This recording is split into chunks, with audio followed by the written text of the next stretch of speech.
देश में petrol diesel बचाने को लेकर अब बड़ी चर्चा शुरू हो गई है और इसकी वजह बने हैं खुद प्रधानमंत्री नरेंद्र मोदी, जिन्होंने कुछ दिन पहले लोगों से पेट्रोल और डीजल बचाने की अपील की थी। लेकिन अब उन्होंने सिर्फ बात नहीं की बल्कि खुद भी वैसा करके दिखाया। बुधवार को जब प्रधानमंत्री मोदी अपने घर से निकले तो लोगों की नजर उनके काफिले पर जाकर टिक गई। आमतौर पर प्रधानमंत्री के काफिले में कई गाड़ियां दिखाई देती हैं, लेकिन इस बार तस्वीर बिल्कुल अलग थी। पीएम मोदी सिर्फ 2 गाड़ियों के छोटे काफिले में केंद्रीय कैबिनेट की बैठक में पहुंचे। एक गाड़ी में खुद प्रधानमंत्री मौजूद थे, जबकि दूसरी गाड़ी में उनकी सुरक्षा में तैनात एसपीजी जवान सवार थे। अब इस फैसले को सिर्फ एक छोटा बदलाव नहीं बल्कि बड़ा संदेश माना जा रहा है, क्योंकि हाल ही में हैदराबाद के कार्यक्रम में प्रधानमंत्री मोदी ने देशवासियों से ईंधन बचाने की अपील की थी और कहा था, पेट्रोल डीजल का संयम से इस्तेमाल करना। साथियों, हमें पेट्रोल डीजल का उपयोग कम करना होगा। शहरों में जहां मेट्रो है वहां हम तय करें कि हम मेट्रो का ही उपयोग करेंगे। प्रधानमंत्री की इस अपील के बाद सरकार के अंदर भी हलचल तेज हो गई है।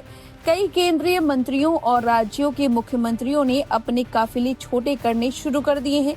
दिल्ली की मुख्यमंत्री रेखा गुप्ता और उत्तर प्रदेश के मुख्यमंत्री सीएम योगी ने भी कई बैठकों को ऑनलाइन करने और ईंधन बचाने वाले फैसले लेने शुरू कर दिए हैं।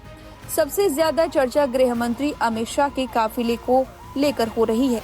पहले उनके काफिले में करीब दर्जन भर गाड़ियां शामिल रहती थी, लेकिन अब गाड़ियों की संख्या घटाकर सिर्फ 5 कर दी गई है।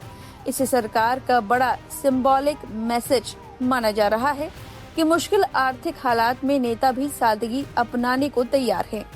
दरअसल इसके पीछे एक बड़ी वजह भी बताई जा रही है।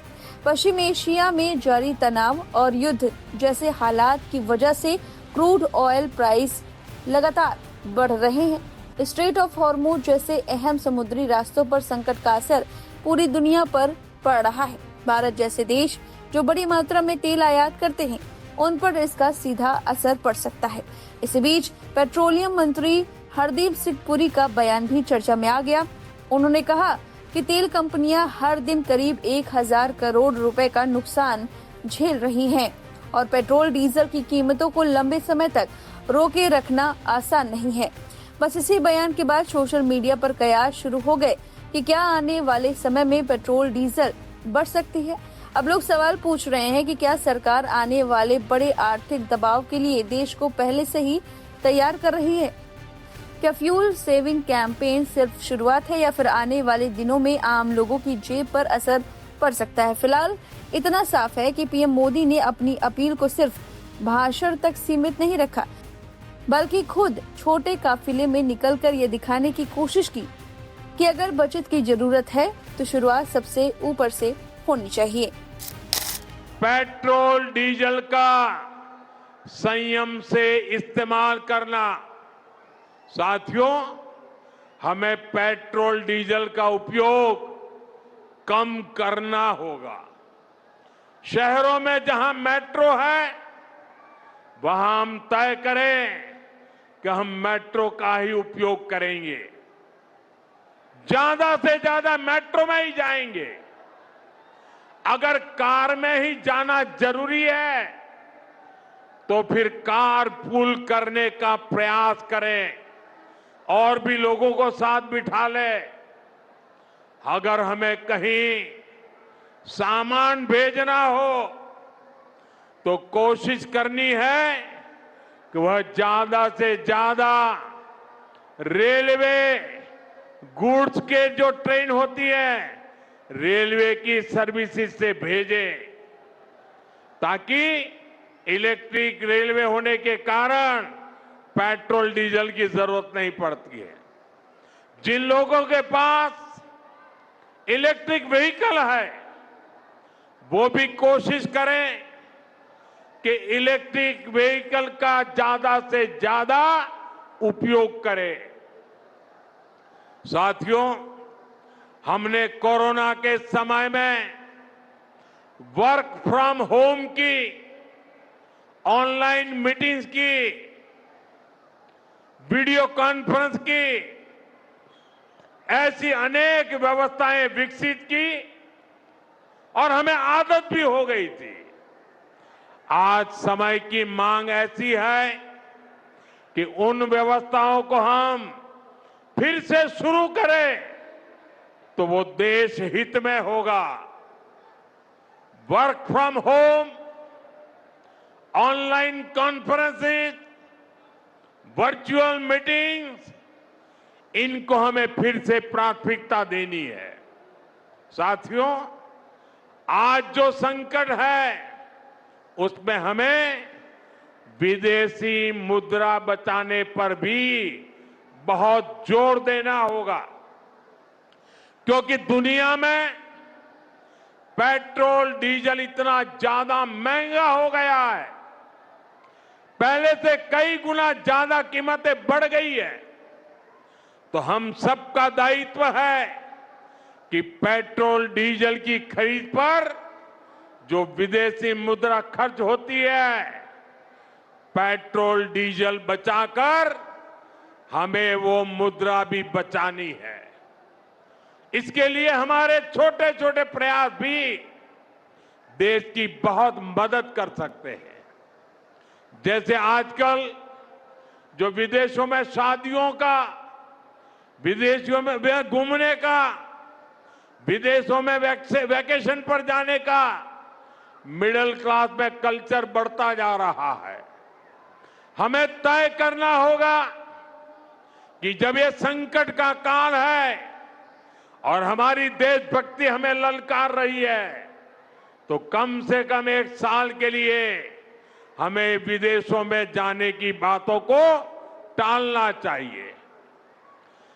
भारत में बहुत सारी जगह है, वहां हम जा सकते हैं। बहुत कुछ भारत में किया जा सकता है। इस बेटी को नीचे बिठाइए, उसे थक जाएगी। उस बेटी को बिठाइए। वो थैंक यू बेटा, थैंक यू। बैठिए, आप नीचे बैठिए।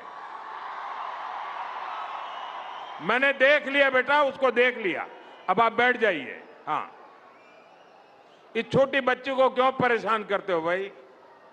इन बच्चों को बैठने दीजिए प्लीज। बच्चों को परेशान मत कीजिए जी। साथियों, हमें विदेशी मुद्रा बचाने के जो भी रास्ते हम लोग अपना सकते हैं, हमें बचाना होगा। साथियों, गोल्ड यानी सोने की खरीद एक और पहलू है जिसमें विदेशी मुद्रा बहुत अधिक खर्च होती है। एक जमाना था जब संकट आता था, कोई युद्ध होता था, तो लोग देश हित में सोना दान दे देते थे। आज दान की जरूरत नहीं है, लेकिन देश हित में हमको ये तय करना पड़ेगा कि साल भर तक घर में कोई भी फंक्शन हो, कोई भी कार्यक्रम हो, हम सोने के गहने नहीं खरीदेंगे, सोना नहीं खरीदेंगे। विदेशी मुद्रा बचाने के लिए हमारी देशभक्ति हमें चुनौती दे रही है और हमें इस चुनौती को स्वीकार करते हुए विदेशी मुद्रा को बचाना होगा।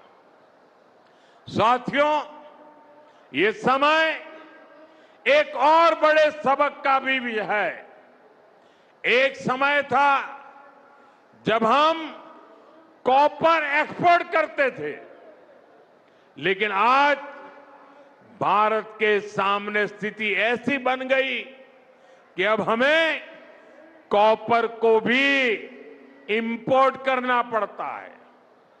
हमारे देश में हड़तालें करवाकर कॉपर प्लांट्स को ठप करवा दिया गया और अब हालत ये हो गई कि हमें कॉपर बाहर से मंगाना पड़ता है और उसमें विदेशी मुद्रा खर्च होती है।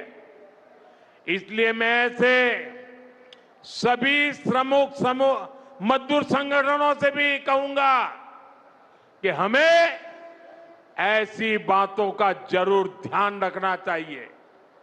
भारत को आत्मनिर्भर बनने से जो भी कदम रोकते हैं उनमें हमें दूरी बनानी होगी।